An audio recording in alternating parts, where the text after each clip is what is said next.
Ekikanga bakibuutikidde abatuuze mu Kisenyi Sero mu gombola ya Northern Division mu kibuga Mbale olwamutuuze munnaabwe okuttibwa. Kigambibwa nti waliwo abavubuka ababadde balwanira okumpi ne paakingi y'emmotoka omukuumi w'ekifo kino bw'avuddeyo okumanya ekigenda mu maaso ate ne bamukyukira ne bamukuba.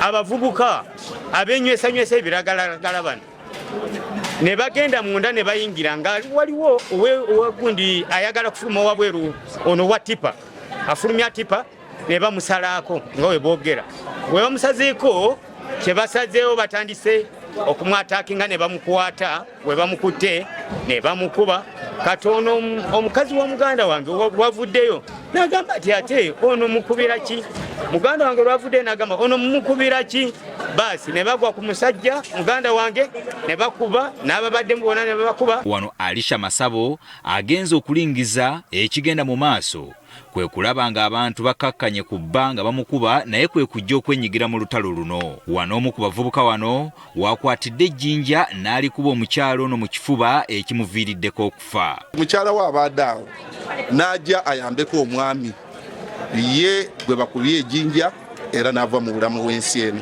Bamukubidde ejjinja mu kifuba n'agenda mpolampola n'abeera unconsciousness ne tumutwala mu ddwaliro wali n'afa. Oluvannyuma lw'ettemu lino abavubuka badduse ne bagenda beekukuma mu kazigo mwe bapangisa wabula kino kijja abatuuze mu mbeera nabo abagenze ne balumba abavubuka bano ne babakolako. Azaali gavumenti etuyambe batumuwe temute kubanga omwana oyo yayonoona ensi yagamba bati gavumenti embi bati gavumenti batama naye babutekerefu abatuuze fennyini tumale okumuta. Abatuuze balumiriza nti abavubuka bano baludde ekiseera nga babatigomya kyokka nti ne bwe batwalibwa ku poliisi tebabugumya mbooge nga bateebwa.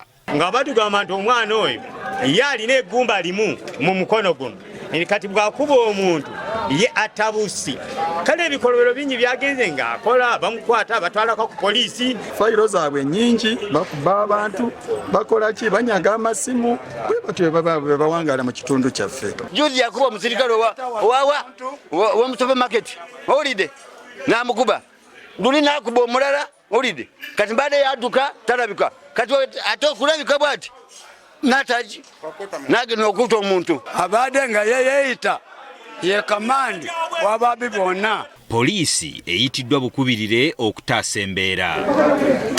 Wano amasasi n'omukka ogubalagala biggiddwayo okusobola okugumbulula abatuuze bano ababadde bataamye obugo. Poliisi esobodde okukwatako abavubuka babiri abagambibwa okwenyigira mu butemu buno. The holding charge now is murder is what we have preferred on these two people, including the one that we have just rescued here from the bitter locals who wanted to reach them. Omulala yeekwese mu kasolya k'ennyumba era abatuuze bagezezzaako okubambulako amabaati g'ennyumba eno okusobola okumukukunulayo. Tumwegayiridde njogedde tugezezaako kumugamba avueyo adde mu mikono za poliisi alemye kati nga enkola yokka eriwo kubeera nga bamunoonya mu nnyumba omwayingidde. Amyuka omubaka wa pulezidenti mu kitundu kino Hussein Kadimba akubiriza abatuuze okwewala okutwalira amateeka mu ngalo. Kikosa community kikosa abantu nga eggwanga tukivumirira. Omulambo gutwaliddwa mu ggwanika ly'eddwaliro e Mbale nga n'abakwate batwaliddwa ku CPS e Mbale.